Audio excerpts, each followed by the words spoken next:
Graças ao Pai, meus irmãos. Louvamos a Deus por essa manhã maravilhosa, por estar na casa do Senhor. E ao Senhor seja toda a honra e toda a glória, né? Esse hino do irmão Onofre, que cantou um hino maravilhoso, mostrando o poder de Deus, né? Falando desse Deus tão maravilhoso, a quem nós servimos com muita alegria.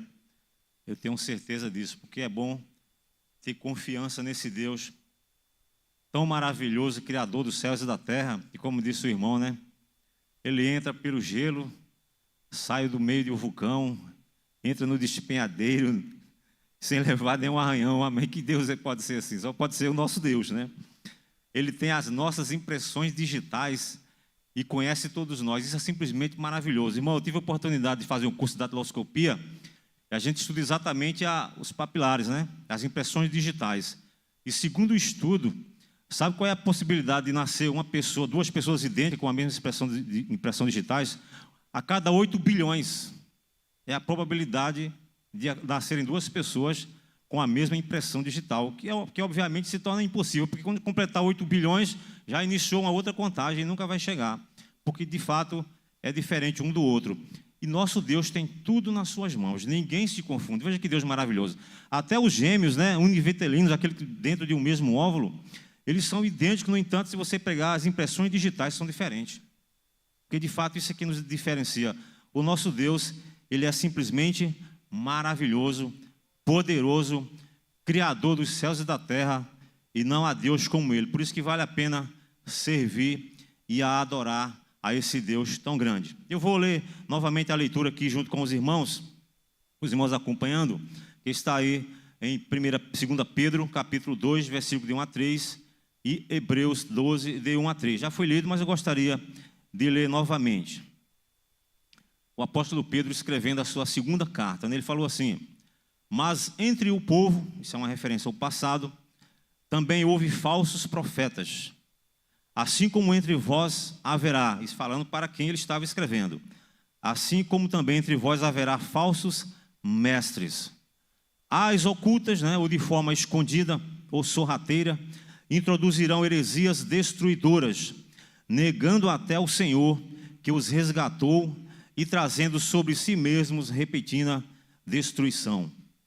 Muitos seguirão a sua vida de libertinagem, e o caminho da verdade será difamado por causa deles. Movidos pela ganância, também vos explorarão com suas artimanhas.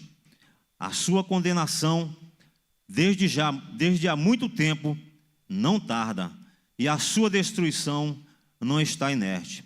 Portanto, aqui já é Hebreus, portanto, também nós, rodeados de tão grande nuvem de testemunhas, depois de eliminar tudo o que nos impede de prosseguir e o pecado que nos assedia, corramos com perseverança a corrida ou a carreira que nos está proposta, fixando os olhos em Jesus, o autor e consumador da nossa fé, o qual, por causa da alegria que lhe estava proposto, suportou a cruz, não fazendo caso da vergonha que sofreu, e está sentado à direita do trono de Deus. Assim considerai aquele que suportou tal oposição dos pecadores contra si mesmo, para que não vos canseis e fiqueis desanimados. Eu peço que os irmãos fechem os olhos, por favor, para nós orarmos ao Senhor nesse momento.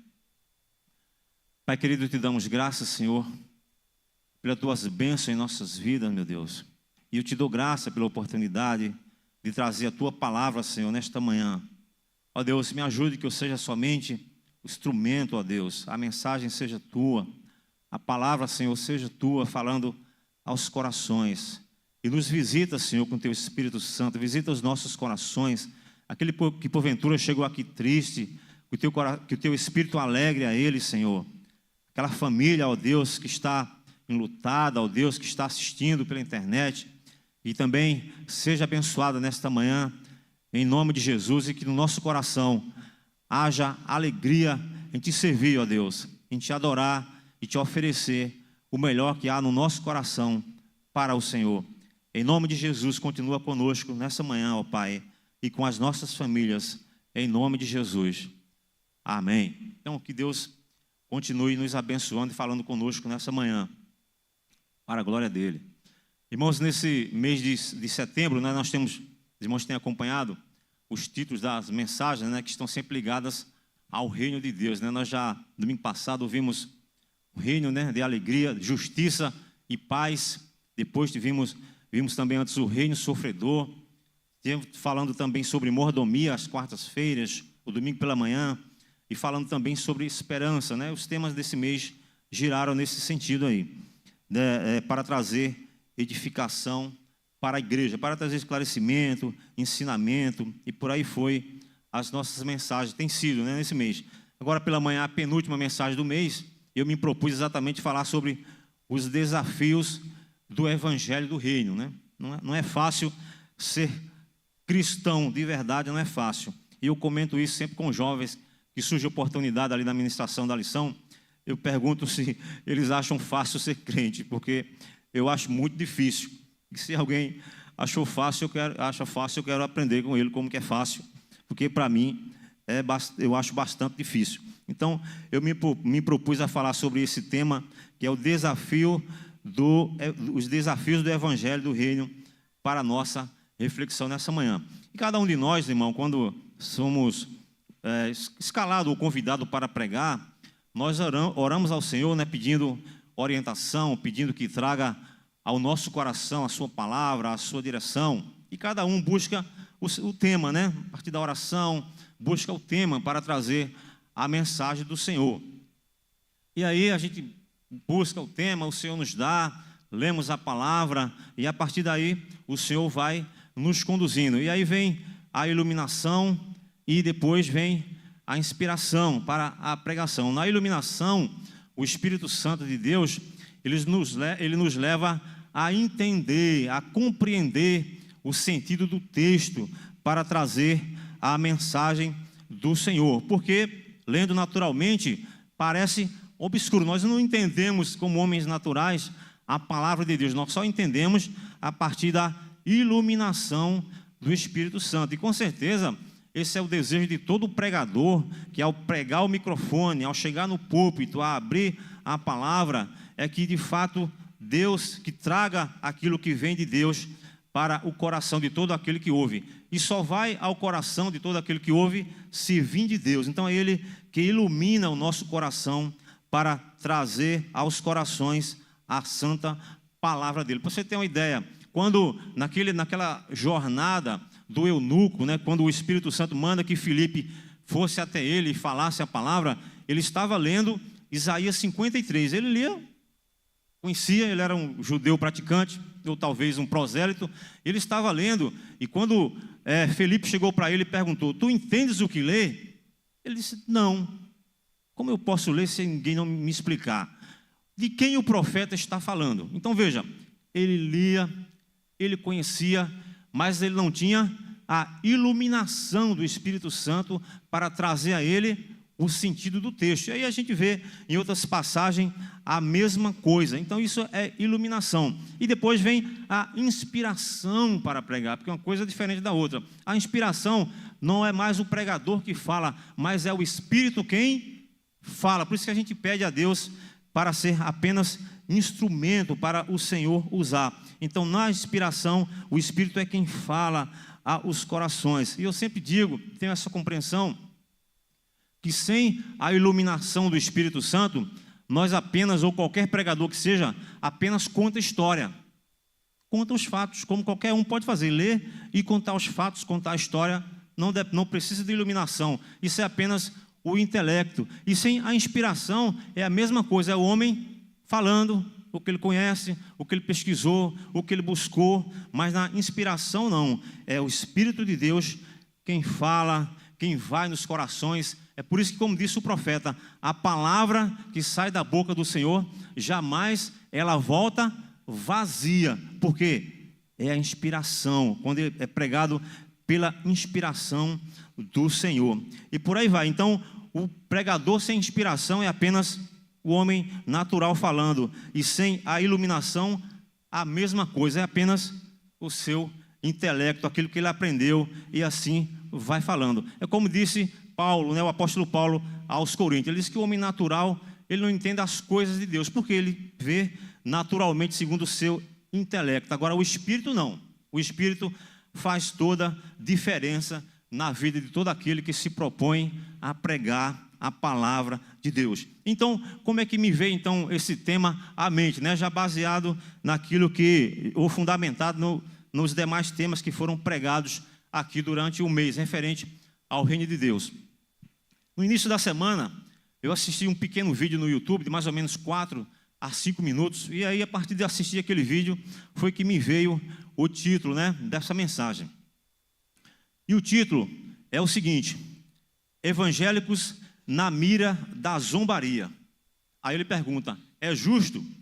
Segundo o autor do vídeo, não sei se ele é evangélico, me parece que sim, segundo ele disse que é justo. E aí ele vai citando as fontes daquelas críticas que ele vai citando. Aí ele diz, as fontes são imprensa, os formadores de opinião, os artistas, os acadêmicos, as redes sociais e canais criados somente para criticar os evangélicos. É assim que ele cita no vídeo, né? Que ele fala. E aí eu assisti todo, algumas coisas que ele fala é verdade, obviamente, e outras é apenas falta de compreensão do que de fato é o evangelho. Porque, por exemplo, eu não posso dizer que a mensagem de hoje está fora da razão humana, ou que a razão humana não aceita aquilo que é pregado hoje, senão eu vou deixar de pregar o evangelho. O que é que eu vou pregar? Vou pregar outra coisa que não seja o evangelho. Eu fiquei pensando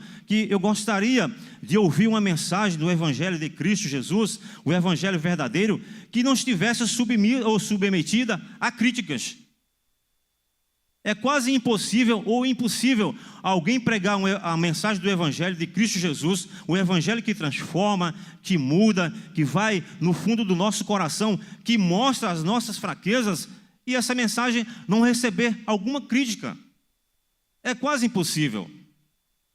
Porque o evangelho, como já foi pregado aqui tantas vezes, o evangelho, ele confronta o nosso ego. Jesus era criticado por isso. Jesus enfrentava oposições todos os momentos que ele estava pregando. Por quê? Porque o que ele falava confrontava o ego do ser humano, dos ouvintes. E o evangelho é exatamente isso. Então é quase impossível pregar uma mensagem do evangelho verdadeiro sem estar submetido ou sem ser submetido a críticas. Esse é um lado. O outro lado é que de fato nós temos muitos maus exemplos que acabam difamando o evangelho e as críticas aumentam, mas isso faz parte da trajetória da igreja. E aí eu fui ler os comentários do vídeo, e o que acontece? Mais críticas, revoltas, decepções, e muitas pessoas comentando, me parece evangélico, dizendo que haviam abandonado a igreja. E alguns me chamaram bastante atenção. Um, por exemplo, falou assim: estive a vida toda na igreja, hoje estou fora e muito bem com Deus. Não chama atenção, né?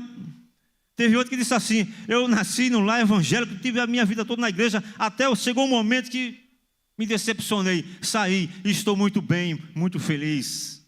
Está mesmo? Ou está também enganado? Então é a pessoa que dá ouvido ao engano e ao mesmo tempo se engana, tomando uma outra decisão enganosa. O escritor aos Hebreus, que nós vamos ler mais adiante, ele nos convida a olhar para Cristo, autor e consumador da nossa fé. E tem muitos irmãos que perguntam assim: por que o Senhor permite que no meio do seu povo aconteçam essas coisas? Apareçam os falsos profetas, os falsos mestres, os falsos ensinadores.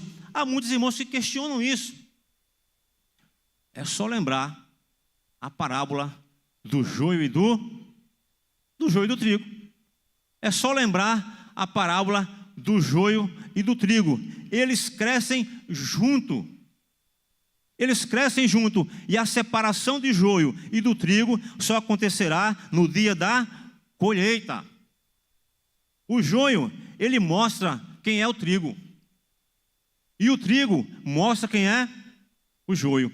Eu fui procurar na internet um vídeo ou fotos que mostrasse a diferença do joio e do trigo. Não sei se os irmãos já tiveram essa curiosidade. E tem um vídeo de um brasileiro, ele mostrando a diferença, ele faz um vídeo mostrando uma plantação de trigo, e com o trigo também o joio. Não sei se alguém já teve essa curiosidade. Eu nunca tive essa semana quando estava estudando. Irmãos, e é incrível como você olha para a plantação do trigo, que no meio dele está o joio, e você não consegue identificar, exceto no momento que começam os frutos a aparecer. Aí você percebe claramente a diferença do joio e do trigo. Tem essa curiosidade, coloca na internet que você vai ver. Inclusive aquele professor esqueci o nome dele agora, Rodrigo alguma coisa, né? Que ele tem um vídeo também mostrando, ele está com um cacho de joio na mão e mostrando que é idêntico ao trigo. Rodrigo Silva, exatamente. Então, é preciso discernimento de Deus para entender, para verificar, compreender a diferença do joio e do trigo, que vai conviver no meio da igreja como um todo, em todos os momentos da sua história. Foi assim no passado e é assim hoje. Então, o joio, ele mostra quem é o trigo, e o trigo mostra quem é o joio. E nós só conhecemos a diferença pelo fruto. E aí, quando o fruto, ele está mostrando lá no vídeo, que quando pega o joio, tem simplesmente palha, não serve para nada, dele não sai alimento. Por isso que Jesus disse, será colhido e jogado no fogo, porque é somente palha. Do trigo não, o trigo é diferente. O trigo, dele se faz alimento e nos alimenta, e é assim que acontece. Então foi interessante como Jesus disse, na parábola lá e aí quando chega lá no versículo 26, assim, ó, assim, quando o trigo cresceu e começou a dar espigas, apareceu também o joio. Então foi somente o fruto, no momento da frutificação, de mostrar os cachos, é que foi possível perceber quem era um e quem era outro. E no nosso meio, irmãos, é exatamente a mesma coisa. Quando o apóstolo Pedro está dizendo que no meio de vós também surgirão falsos mestres, falsos doutores, nós vamos conhecer por onde? Nós vamos conhecer pelo fruto.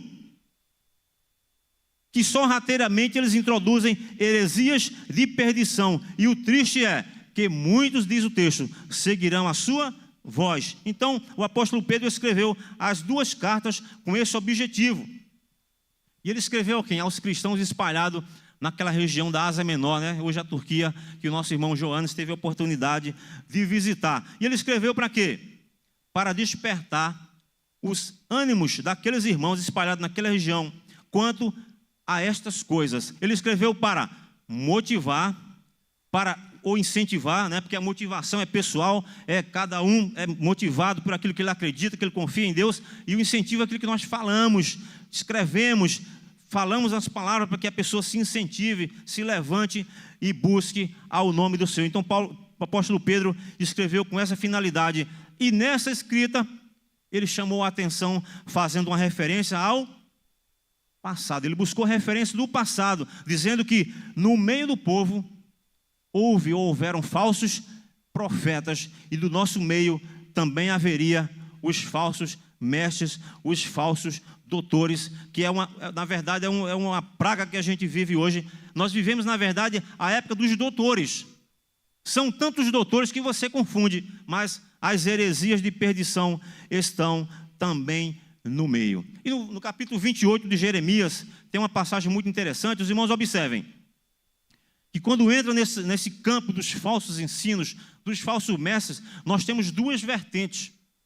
Ele diz que houve profetas, falsos profetas, e diz que no nosso meio há falsos mestres, ou surgirão os falsos mestres ou os falsos doutores. Mas por incrível que pareça, irmãos, há um segmento no nosso meio, no meio protestante também, no meio evangélico, que também existe essa questão dos falsos profetas, que mais adiante eu vou contar para os irmãos uma situação vivida, que assim como eu fiquei pasmo naquele momento, vocês também vão ficar. Então vejamos Jeremias capítulo 28, que nós temos uma batalha, né, do profeta com um falso profeta chamado Ananias. Jeremias 28, por favor, versículo 3 e versículo 4, na versão Almeida, século 21, por favor. Vê o anterior, por favor, o 2. Veja, qualquer ser humano, qualquer pessoa, qualquer nação, quem quer que seja, que estiver passando dificuldade, momentos difíceis, todos nós queremos receber uma palavra de conforto. Uma palavra de conforto, uma palavra de ânimo, e nesse nível.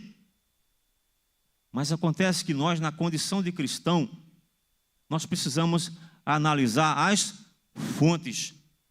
Porque para enganar, o diabo também usa belas palavras. É só lembrar do apóstolo Paulo, lá em Atos dos Apóstolos, que uma jovem, possuída pelo espírito de adivinhação, todos os dias ela dizia, quando o apóstolo Paulo passava com seus companheiros, ela dizia: este homem que vos anunciam o evangelho são homens de Deus.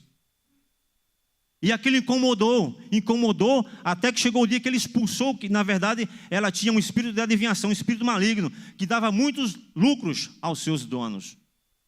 Então, o diabo, para enganar, também fala coisas boas, palavras bonitas, por isso a necessidade de buscarmos em Deus discernimento. Então veja só, os irmãos conhecem muito bem a história de Israel, que o cativeiro babilônico teria uma duração de 70 anos, os irmãos conhecem muito bem isso. Quando cumpriu-se os 70 anos, e eles começaram a retornar à terra de Israel, isso ainda durou mais uns 20, 30 anos, as levas retornando. Mas aí, quando o povo já estava, uma parte do povo já estava no cativo, me aparece um falso profeta naquele momento de dificuldade. E o que é que ele diz? Veja como as palavras são sorrateiras. Ele falou assim, ó: assim diz o Senhor dos Exércitos, o Deus de Israel: quebrarei o jugo do rei de Babilônia. Dentro de 2 anos, veja que o cativeiro era para 70 anos no mínimo. Dentro de 2 anos trarei de volta a este lugar todos os utensílios da casa do Senhor, que Nabucodonosor, rei de Babilônia, tomou deste lugar e levou para a Babilônia. Próximo. Também Jeoaquim, que era o rei, filho de Jeoaquim, rei de Judá, e todos os exilados de Judá que foram levados para a Babilônia, trarei de volta a este lugar, diz o Senhor, pois quebrarei o jugo do rei de Babilônia. Irmão diácono José Alves, quem é que está cativo, ausente de sua terra, longe de sua família, lembrando de sua terra, do seu lugar de adoração, sabendo que estava destruído e não quer receber uma palavra dessa? Diga para mim. Quem é que está em cima de um leito de enfermidade, qualquer que seja, devendo, perseguido, etc., e alguém chega para ele e diz: olha, assim diz o Senhor, tudo vai ser resolvido, tudo vai ficar bem. Quem é que não quer ouvir? Todos querem ouvir. Mas é preciso saber as fontes, de onde procede essa palavra, senão nós cairemos na mentira e por aí vai. Então, nós precisamos buscar em Deus discernimento, porque senão acreditamos naquilo que não procede de Deus. E na continuidade do texto, o profeta Jeremias vai dizer para Ananias que ele induziu o povo a acreditar em mentiras, falando aquilo que Deus não tinha falado. E é assim que acontece. Nós precisamos dar ouvido sim à palavra de Deus, mas a palavra que de fato procede de Deus, que Deus fala conosco. Quem não quer ouvir as boas palavras? Todos querem. Quem não quer receber conforto no momento de dificuldade? Todos querem.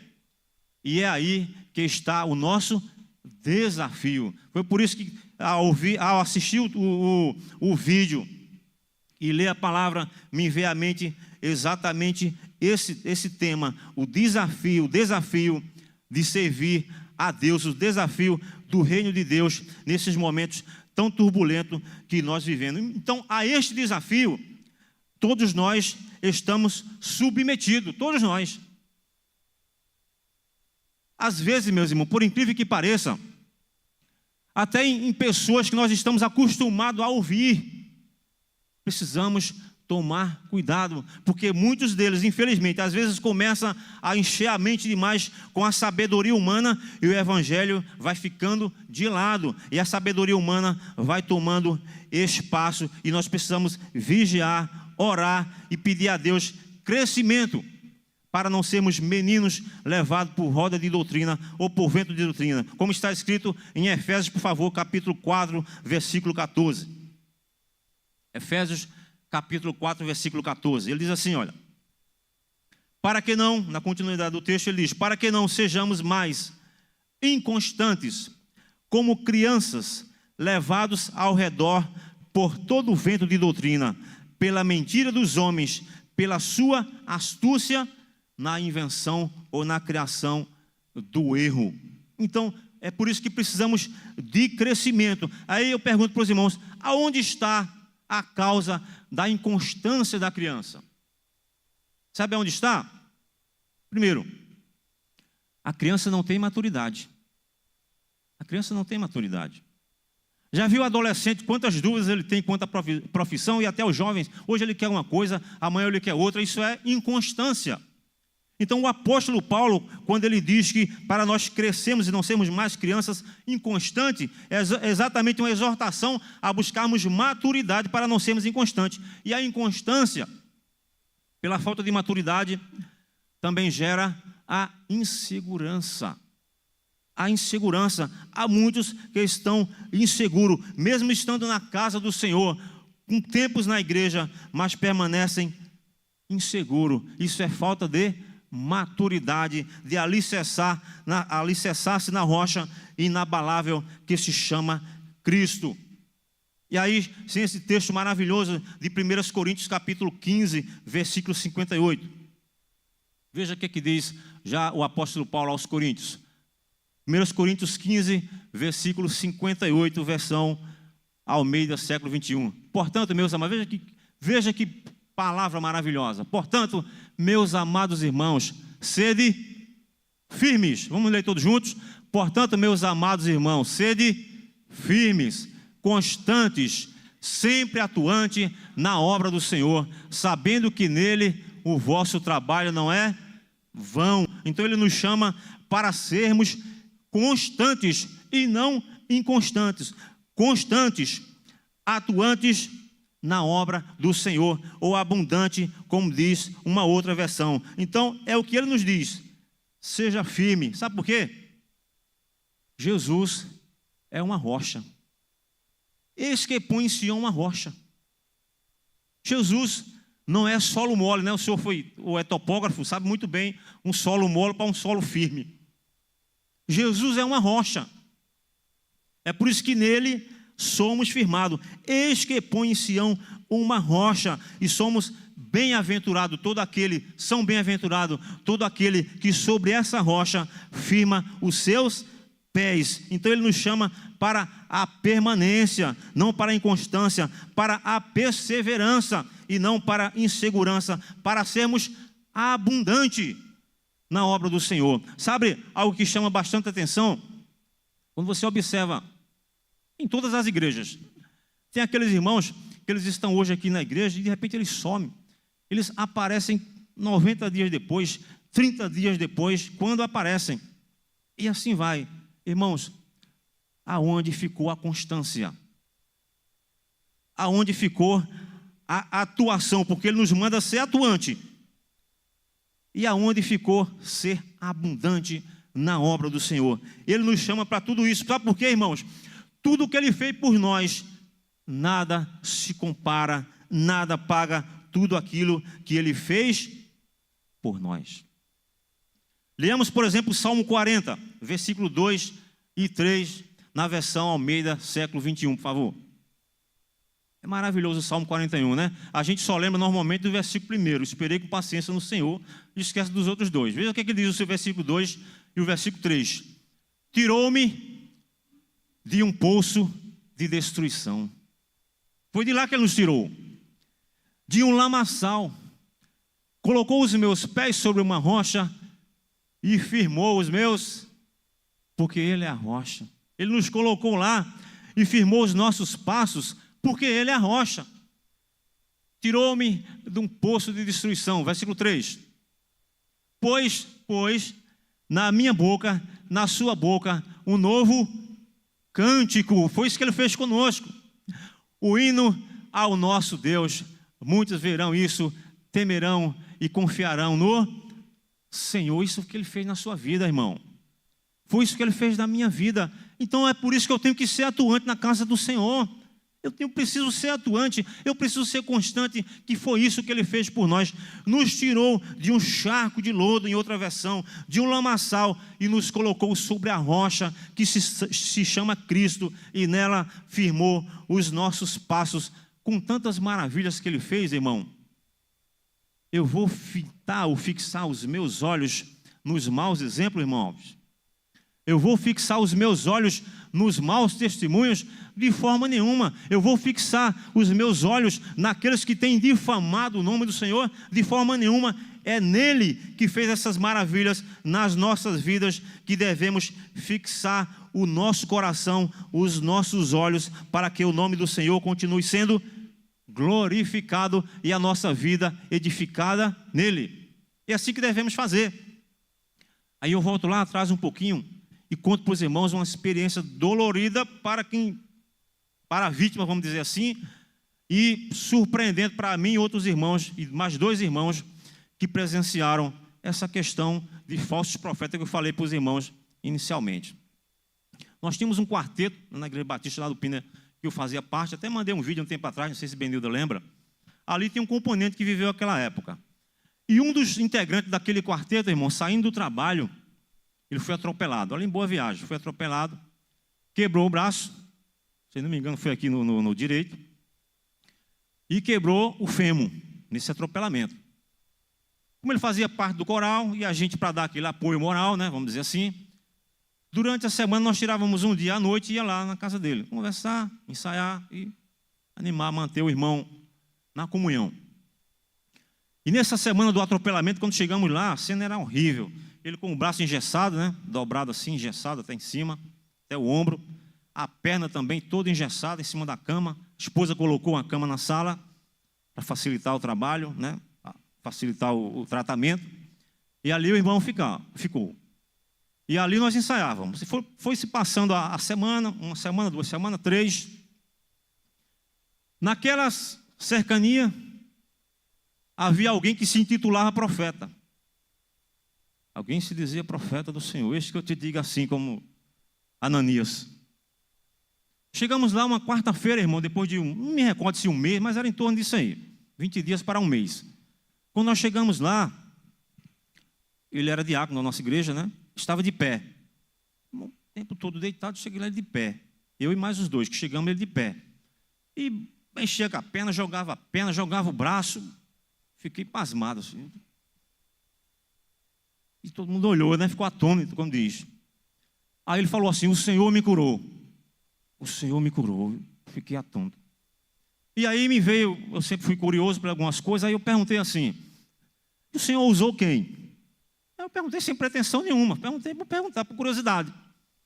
Aí ele falou assim: usou fulano de tal, que era o profeta das cercanias. Eu não falei nada, fiquei calado, só pensei. Pensei assim: meu Deus, que seja o Senhor.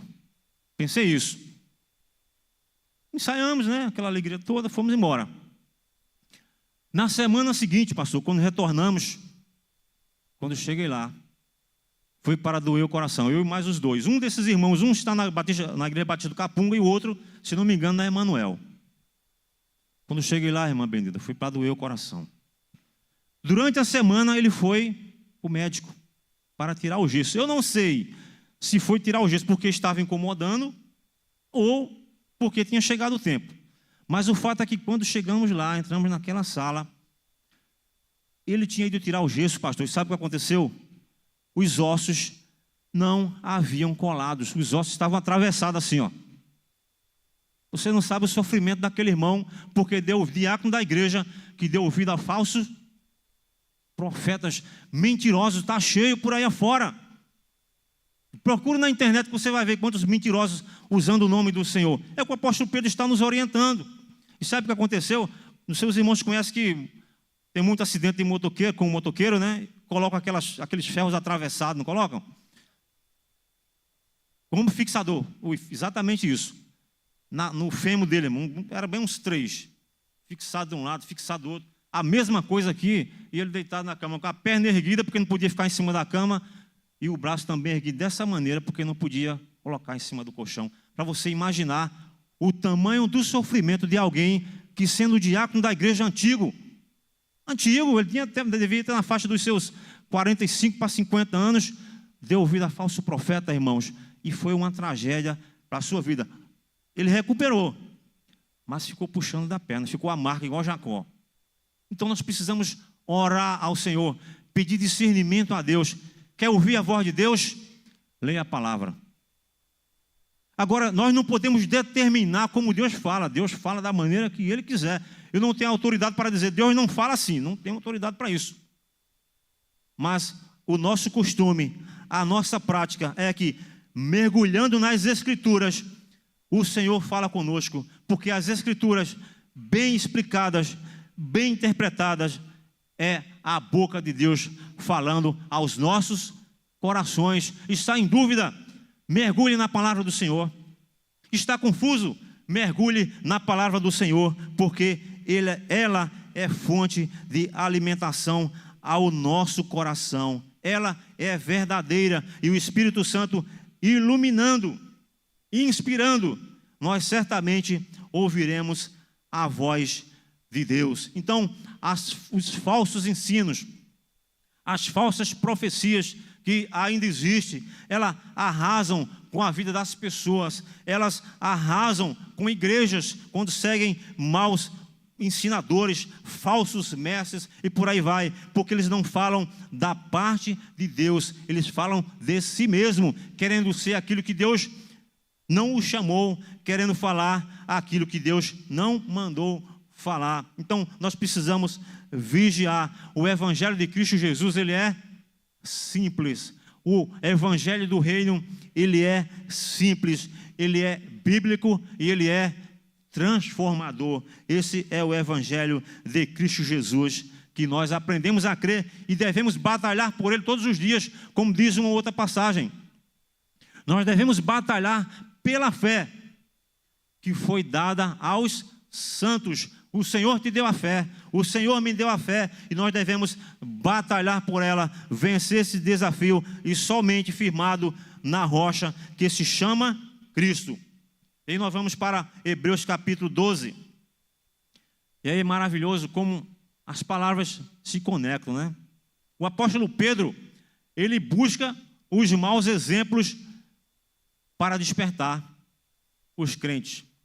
O escritor aos Hebreus, ele faz o contrário, ele busca os bons exemplos para também confortar os crentes. Como é bonito a inspiração de Deus. Enquanto que Pedro, o apóstolo Pedro, buscou o exemplo dos maus, dos falsos profetas, o escritor aos Hebreus, ele buscou o exemplo daqueles heróis da fé, de homens que se doaram pela causa de Deus, de homens que enfrentaram a morte, a perseguição, foram expulsos de suas casas por causa do nome do Senhor, mas venceram. Então o escritor aos Hebreus busca a referência deles para nos motivar. Quando ele diz, no Hebreus 12, versículo 1, ele diz que a nuvem de testemunha, ele está querendo dizer a multidão de pessoas. Tem uma, se não me engano, a versão transformadora, que você tem uma Bíblia, se não me engano, a versão transformadora e a linguagem de hoje não usa a palavra grande nuvem de testemunha, usa grande multidão. E você consulta as versões e a grande maioria usa nuvem de testemunha, que quer dizer exatamente grande quantidade de pessoas, lá do capítulo 11, que enfrentaram as maiores dificuldades. Os maiores desafios da fé, eles foram submetidos, mas suportaram, mas venceram. Por quê? O seu coração, os seus olhos não estavam fixados aqui, estavam fixados lá. E ele utiliza exatamente essa referência. Portanto, também nós, a quem ele escreveu naquele momento, e nós aplicamos para nós hoje. Portanto, também nós, rodeados de tão grande nuvem de testemunha ou de grande multidão, depois de eliminar tudo o que nos impede de prosseguir. Tudo o que nos impede de prosseguir. E o pecado que nos assedia ou que nos rodeia, corramos com perseverança a corrida ou a carreira que nos está proposta. O Senhor Jesus, Ele nos propôs uma corrida ou uma carreira maravilhosa, que ela começa aqui, começou aqui, mas termina na glória. A nossa carreira ou a nossa corrida termina lá, no momento da glorificação. Portanto, devemos correr esta carreira, perseverando, firmado, tendo a certeza que quem prometeu é fiel para cumprir. E a garantia, sabe quem é a garantia, irmão? Isso é maravilhoso, por isso que a gente tem que ser motivado com o nosso Deus, irmão Alves. A garantia é Ele mesmo, pastor. Glória a Deus, Ele é a garantia. Não foi o que o apóstolo Paulo disse: olha, se Cristo não ressuscitou, é vã a nossa pregação. Se esperamos somente nesta vida, somos os mais miseráveis. Ele é a nossa garantia, é Ele que nos motiva. Ele deve ser o motivo, Ele deve ser a nossa motivação diária para servir, para adorar, para buscar. Então, abraçado nele, é que eu devo seguir, olhando para Ele, autor e consumador. Deixa o texto, por favor, Hebreus 12, versículo 1. Olhando para Ele, autor, o versículo 2, por gentileza. Fixando os olhos em Jesus. Não é nos falsos mestres. Não fixe os olhos nele, senão você vai desanimar. Não fique fixando o coração, dando espaço no seu coração para os maus exemplos, senão você vai desanimar. Olhe para ele. Fixando os olhos em Jesus, o autor, o consumador da nossa, ou seja, ele está no início da fé e no final. Consumador da nossa fé, o qual ele, por causa da alegria que lhe estava proposta, suportou a cruz, não fazendo caso da vergonha que sofreu, e está sentado à direita do trono de glória a Deus. Então, ele venceu, ele suportou e está sentado à direita de Deus. Isso é tão maravilhoso. Lembre-se do testemunho da pregação de Estevão, lá em Atos dos Apóstolos. No momento de maior dificuldade, que ele estava ali prestes a ser apedrejado, ou sendo apedrejado, ele fixou os olhos e disse assim: olha, eis que vejo os céus abertos e o Filho do Homem assentado à destra da majestade. É esse texto aí, irmão. Mas para chegar lá, ele venceu. O próximo versículo. Assim diz ele: considerai aquele que suportou tal oposição dos pecadores, que é Cristo Jesus. Cristo suportou a oposição dos pecadores contra ele mesmo, para que não vos, somos nós, para que não vos canseis e fiqueis desanimados. Aqueles desanimados, aqueles que ao escrever aqui nos comentários daquele vídeo, revoltados, xingando, abandonando a igreja ou abandonaram a igreja, é justamente porque fixaram os olhos em pessoas erradas, em quem não deveria fixar. O autor aos Hebreus nos convida a fixar os olhos no autor e consumador da nossa. Então, diz até uma música, né? O mundo pode até cair ao nosso redor, nós todavia permaneceremos firmados no nosso Deus. A Ele, portanto, toda honra e toda glória ao nosso Deus. Amém? Que o Senhor nos abençoe nessa manhã com essa palavra, no nome de Jesus. Amém, pastor? Deus abençoe. Vamos.